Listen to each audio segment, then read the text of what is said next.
गोटे प्रश्न समस्त साइंटिस्ट मानक समस्त को जे वर्तमान एते सार एते पीड़िया एते केमिकल फर्टिलाइजर देला परे जितने भी अपने पास जो लैंड अवेलेबल है उसे हम प्रोड्यूस कर पा रहे हैं। लास्ट ईयर जो 330 मिलियन टन हमारा फूड ग्रेन प्रोडक्शन है, बाई 2050 तक हमको जरूरत पड़ेगा 400 मिलियन टन।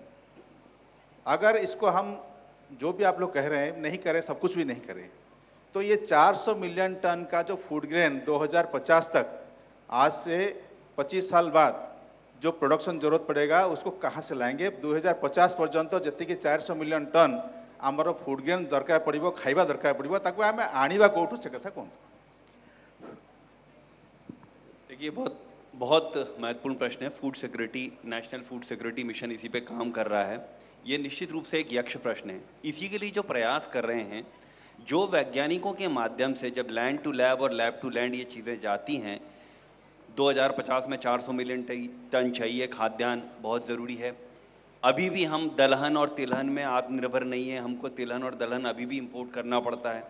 कुछ उत्पाद जैसे आपके यहाँ से धान है, धान आप एक्सपोर्ट कर पा रहे हैं।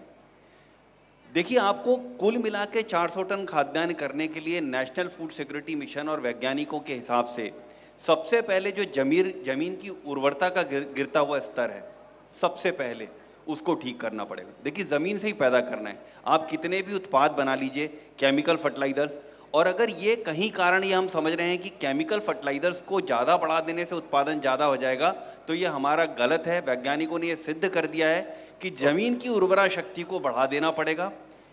आर्टिफिशियल इंटेलिजेंस और क्लाइमेट रेजिलिएंट एग्रीकल्चर हमको करना पड़ेगा, क्योंकि दूसरा जो नुकसान है, एक भूमि की उर्वरा शक्ति, दूसरा जो प्राकृतिक प्रकोपों की वजह से, जो तापमान में परिवर्तन की वजह से विभिन्न जो हमारा मौसम बदल रहा है, जो हम पता नहीं कर सकते, इतना अनप्रेडिक्टेबल हो रहा है, उसकी वजह से जो कृषि के अंदर आ रहे हैं। आज क्लाइमेट रेजिलिएंट एग्रीकल्चर के लिए उस तरह की वैरायटीज बन रही है।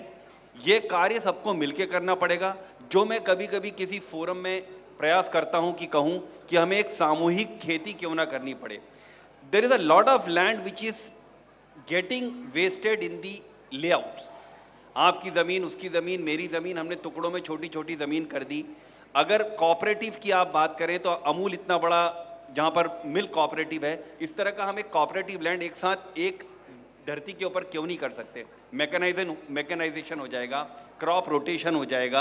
आप 40 किसान मिलके जिस अनुपात में आपकी खेती है, उसी अनुपात में लागत और उसी अनुपात में मुनाफा बांट सकते हैं। विभिन्न तरह की खेती कर सकते हैं, रेन वाटर हार्वेस्टिंग कर सकते हैं, आप रेफ्रिजरेशन सिस्टम अपना लगा सकते हैं, आने वाली जो लगने वाली लागत है उसको कम कर सकते हैं। अगर इस तरह से आप भूमि की उर्वरा शक्ति को बढ़ाएंगे, आपके प्रश्न का उत्तर यही है कि आपको भूमि की उर्वरा शक्ति को मेंटेन करना पड़ेगा, तभी संभव है। वैज्ञानिक विभिन्न किस्म की वैरायटीज लेके आ रहे हैं जो ज्यादा उत्पादन देंगी। केमिकल्स, ऑर्गेनिक और प्राकृतिक खेती के बीच में एक संतुलित उपयोग करना पड़ेगा।